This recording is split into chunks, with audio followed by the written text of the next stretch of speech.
We welcome you, everybody, to the Daily Recap, also known as Post Day Live. There is Ricky Vitalico. Ricky Bo, we are out of liquor in the house. Are you out of liquor in your house? That's a big I'm no. not All really right. sure what you're talking about, Michael. Sounds like you're running a little light, Ricky Bo, if you know what I I am mean. exactly having a little bit of a Yes, Miller Lite at that. But yes, indeed. yeah, I woke up this morning. I had a pretty good Friday planned out. Yeah, Right? Which was, wait, all the way which to was what? Target today. I made my way to Target today. Right? And then Shampoo. what? Huh? You went to Target? Do you get Yeah, anything from Target? I got I got a little shampoo. Does that mean anything? You know what? The sheer edge of boredom. I have 1 foot Uh-huh. off a ledge right now, and this is where we stand. I did watch a little bit of baseball today. I watched a How, replay of Korean baseball today. and did that do anything for you? Did nothing. I did see, however, I forgot to bring this up last night. I saw a replay game of David Buchanan pitching. No. Yeah, he was in the fifth inning. He had already given up 5 runs. So not much has changed for Dave. But you know what? By the way, at least I got to see him pitch. And it doesn't look like he's throwing hard at all, though. It doesn't look like he has any zip on his fastball these days. By the way, I think I owe Aaron Altera a little bit of an apology. He had a home run the other night, didn't he? Yeah, he did. Aaron, yeah, but he was 0 for 4. He went 0 for 4 the first game, and then the next day he came out and hit a bomb. So, yeah, it takes a little while to get used to things, Michael. Give him a break. Yeah. No, I know. You're always critical of people. Not always. I'm never critical of you. I'm only critical of people if they deserve criticism, Ricky Bo. Okay. They deserve it. Look, you know what they say. That's the job of a journalist. The job of media is to comfort the afflicted and afflict the comfortable.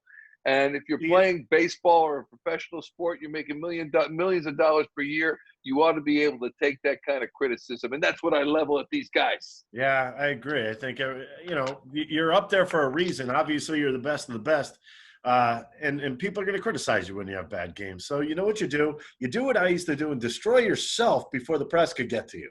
That was the easiest thing I ever did. Jim Salisbury even says I used to do that. It made it easier on them because if I had a bad game, I'm coming out and wham, I'm banging myself around. I'm not letting anybody take their first shots. So who would you compare yourself to on today's Phillies, or even in today's sports, if you will? Who has the same post-game demeanor in front of cameras as you? Demeanor-wise, you know who I think is really good? I think Hector Neris is really good.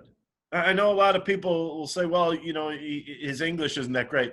Well, you know what? For him being – if I was in another country, my different language wouldn't be that good either. But I'm going to tell you this much. I think he comes out and tells it like it is. If he's struggling, he's not going to sugarcoat anything. Those are the guys I like. I don't like the guys that sugarcoat. Oh, well, I'm trying this or trying that. You know what? No, don't make that kind of excuse to me.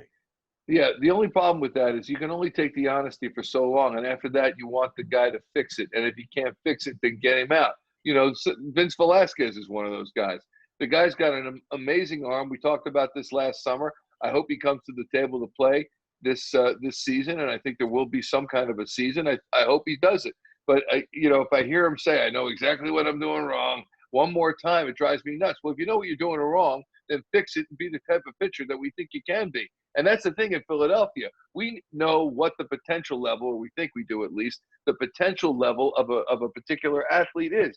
And we want to see him perform to that level. But if they can't time and time again, then our anger shifts from the athlete to management. Like, why you should be doing your job. Why did you bring this guy to our town? Right?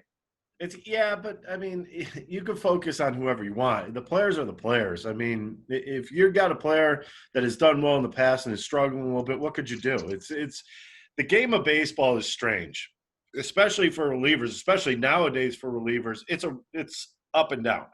You never know which guy you're going to get year in, year out, which is why it's a crapshoot. You go into free agency and you're like, all right, who am I going to pick up now?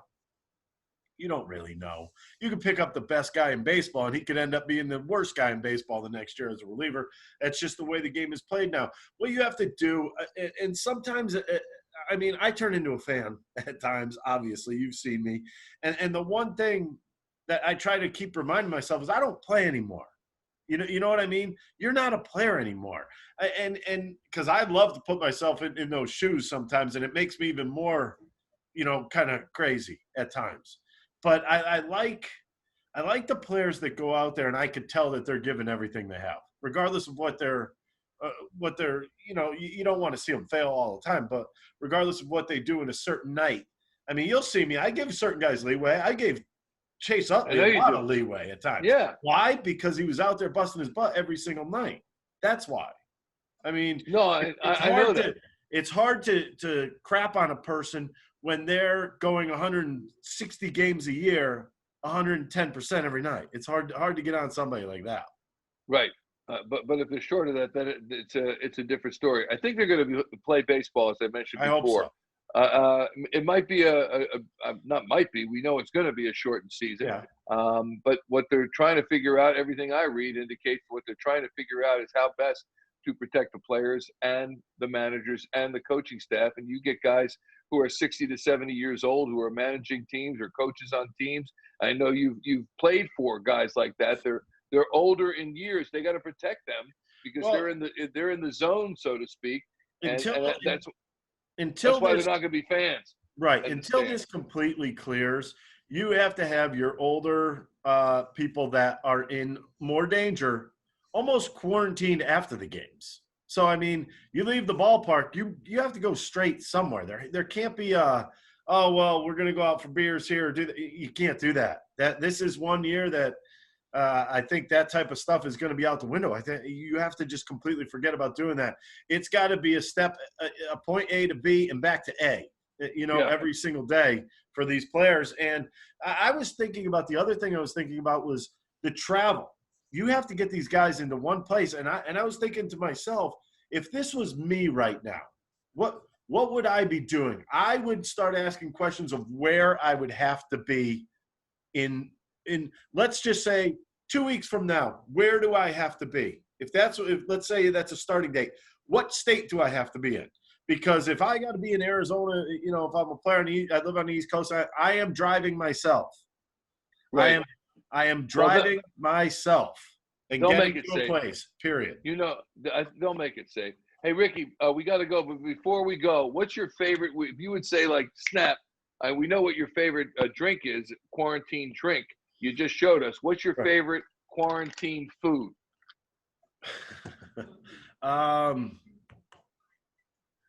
Probably. I haven't had it because I've been trying to be good, but I'll go with ice cream.